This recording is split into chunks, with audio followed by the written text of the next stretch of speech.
जय श्रीराम. ताईंनो आणि दादांनो, श्री ब्रह्मचैतन्य गोंदवलेकर महाराज प्रवचन 3 जुलै. सद्गुरूची कामगिरी. बघूया ह्याबद्दल श्री ब्रह्मचैतन्य गोंदवलेकर महाराज काय म्हणतात ते. सद्गुरूची कामगिरी कोणती? आरशावर धूळ पडलेली असते, ती बाजूला सारायला सद्गुरू सांगतात.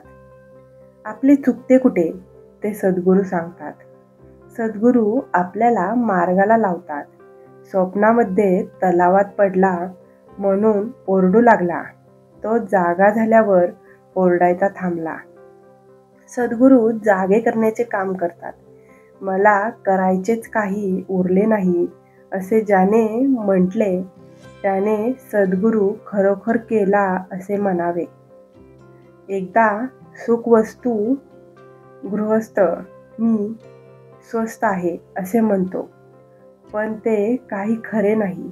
मन जोवर गिरक्या मारते तोपर्यंत तो स्वस्त आहे असे नाही म्हणता येणार. शिष्याच्या भावनालाच गुरु गुरुपद देतात. जो शरण जातो त्याचा कार्यभार सद्गुरू उचलतो. ज्याची दृष्टी रामरूप झाली तो खरा गुरु.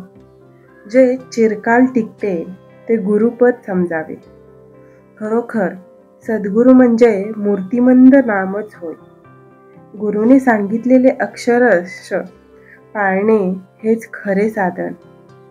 संत कोणालाही देहाने कायमचे लाभले नाहीत.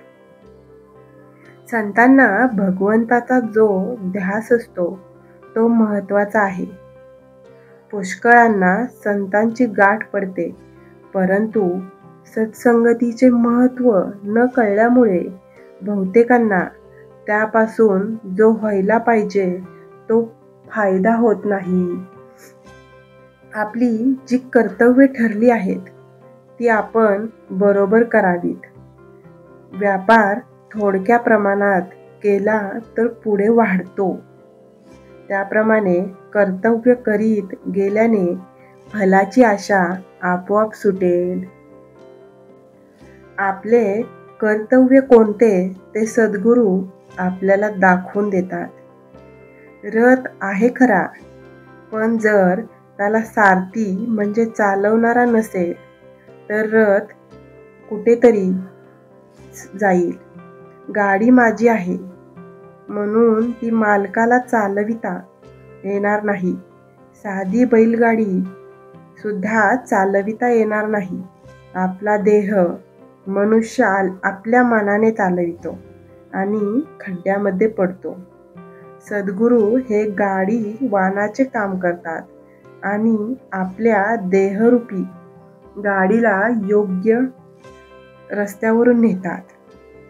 आपण नेहमी भगवंताच्या अनुसंधानात मग्न असावे आणि गाडीवानावर विश्वास ठेवून निर्धास्त असावे.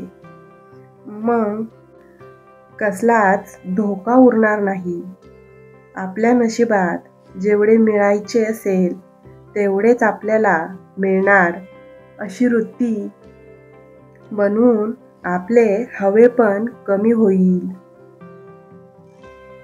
मनाची ही वृत्ती झाली की जे घडेल ते भगवंताच्या इच्छेनेच घडेल असे आपल्याला वाटू लागेल. असे वाटू लागले की समाधान चालत घरी येईल. पण हे सगळे होण्यासाठी आपल्या अंतःकरणाची शुद्धता हा पाया आहे. बोधवाक्य. संतचरणी विश्वास, त्याने भगवंत जोडला खास. प्रवचनाच्या शेवटी आपण सर्वांनी मिळून श्रीरामाच्या नामाचा जप करूया 11 वेळा.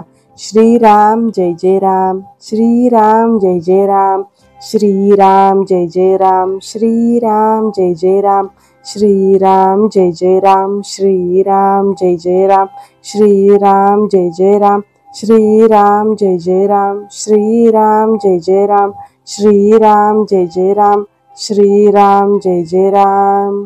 श्रीरामाच्या चरणी नमन करून मी आजच्या प्रवचनाचा शेवट करते. धन्यवाद.